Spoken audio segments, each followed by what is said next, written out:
6 का जो संबंध 12 के साथ है वही संबंध 4 का क्वेश्चन मार्क के साथ है। 6 को 2 से गुना करते हैं तो 12 होता है, 4 को 2 से गुना करते हैं तो 8 होता है, जो कि ऑप्शन में कहीं नहीं है। हम अगला लॉजिक लगाते हैं तो 6 का क्यूब करते हैं तो हो जाता है 216। 2 गुना 1 गुना 6 करते हैं हमारा हो जाता है 12, जो कि यहाँ दिया हुआ है।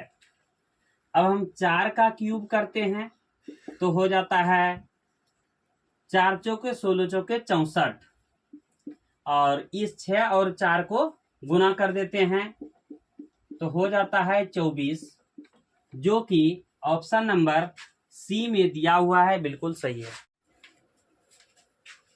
42 का जो संबंध 14 के साथ है वही संबंध 56 का क्वेश्चन मार्क के साथ है। हमें क्वेश्चन मार्क का वैल्यू निकालना है। 42 में 4 और 2 को जोड़ते हैं तो 6 हो जाता है, फिर इसी 4 और 2 को गुना करते हैं तो 8 हो जाता है। 6 और 8 को जोड़ते हैं तो 14 होता है, जो कि यहाँ दिया हुआ है। सेम लॉजिक 56 पर लागू करते हैं।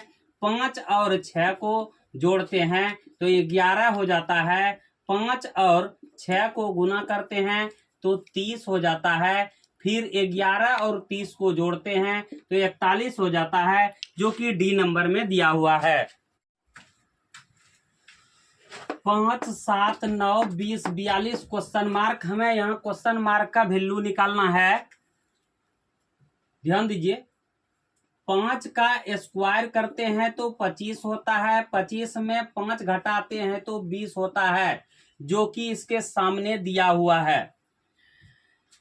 और फिर 7 का स्क्वायर करते हैं तो 49 होता है, 49 में फिर यही 7 घटाते हैं तो 9 में 7 घटेगा 2, 4 की 4 42, जो कि 7 के सामने दिया हुआ है।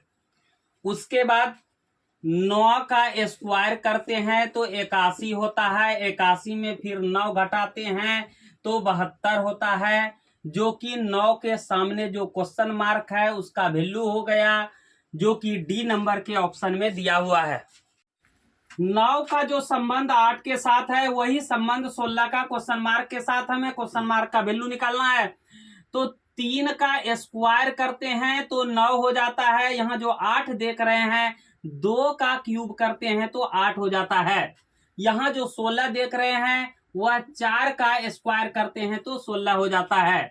3 में 1 घटाने पर 2 आता है, तो 4 में 1 घटाने पर 3 आएगा। यहाँ पर 2 पर क्यूब है तो यहाँ पर 3 पर क्यूब हो जाएगा।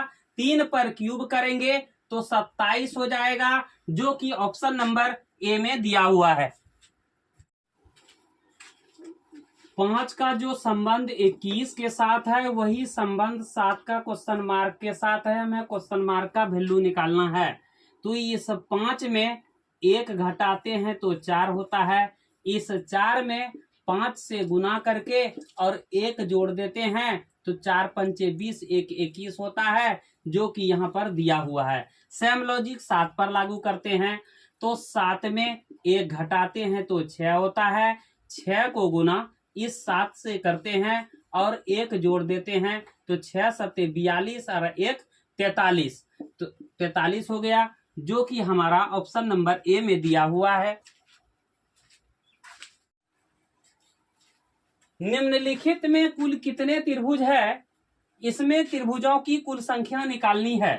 त्रिभुज को जितने भाग में बांटा रहे उसी का क्यूब करना है, वही होगा राइट आंसर। देखते हैं इस चित्र में त्रिभुज को कितने भाग में बांटा गया है। 1, 2, 3। इस त्रिभुज को 3 भाग में बांटा गया है, इसलिए 3 पर क्यूब करते हैं, हो जाता है 27, जो कि ए नंबर के ऑप्शन में दिया हुआ है, बिल्कुल सही है।